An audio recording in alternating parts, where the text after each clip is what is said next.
Siapa yang menyangka seorang remaja dari Gunung Kidul kini membuat para rivalnya mulai kehilangan kepercayaan diri. Bukan sekadar cepat, bukan hanya konsisten, tapi kali ini Veda Ega Pratama benar-benar mengirim pesan keras ke seluruh paddock Moto3 bahwa dominasi pembalap Asia telah menemukan pemimpinnya. Dan yang paling terasa tekanannya adalah rival terdekatnya sendiri, Hakim Danish. Musim 2026 baru saja berjalan. Namun peta persaingan sudah mulai terlihat jelas. Di tengah ketatnya pertarungan, nama Veda Ega Pratama justru melesat paling tinggi di antara para pembalap Asia lainnya. Setelah melewati 3 seri yang penuh tekanan, Veda sukses mengoleksi total 27 poin. Sebuah angka yang bukan hanya impresif, tetapi juga cukup untuk menempatkannya di posisi 7 klasemen sementara dunia. Sebuah capaian yang tak bisa lagi dianggap kebetulan. Di bawah panji Honda Tim Asia, Veda tampil sebagai sosok yang matang, tenang, dan mematikan. Setiap lap yang ia jalani terlihat penuh perhitungan, dan setiap duel selalu berujung ancaman bagi lawannya. Cerita yang berbeda justru menghantui rival terdekatnya. Hakim Danish, pembalap muda asal Malaysia, yang sebelumnya digadang-gadang sebagai pesaing kuat, kini harus menerima kenyataan pahit. Dengan raihan 9 poin, ia masih tertahan jauh di belakang. Bahkan di dalam timnya sendiri, ia belum mampu menunjukkan dominasi seperti yang dilakukan Veda. Sementara rekan satu timnya, Ryusei Yamanaka, juga masih tersok dengan hanya 2 poin. Jarak yang terbentang ini bukan hanya soal angka di klasemen, tapi soal kepercayaan diri yang perlahan mulai tergerus. Dan situasi ini semakin memanas ketika data tes di Jerez mulai terungkap.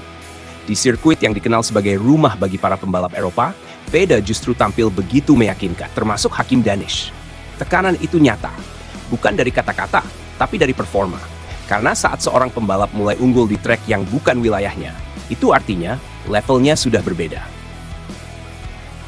Lebih mengejutkan lagi, Veda kini tak lagi hanya dibandingkan dengan pembalap Asia.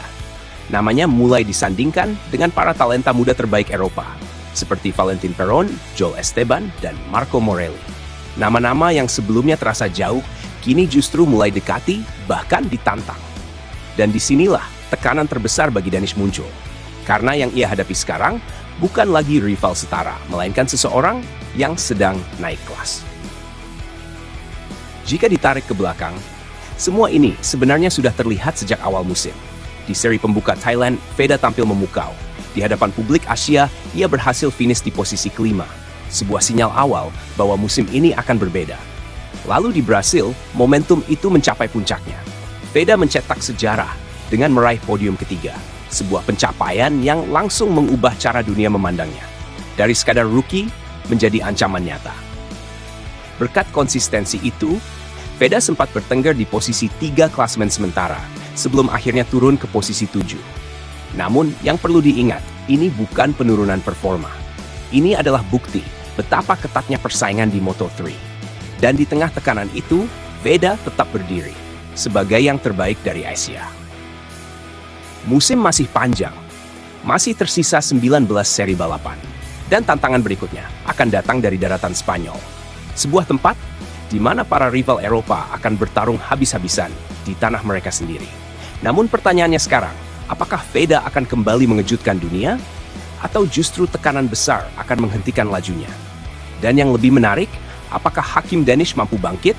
Atau justru semakin tertinggal dalam bayang-bayang dominasi Veda? Satu hal yang pasti, pertarungan ini baru saja dimulai.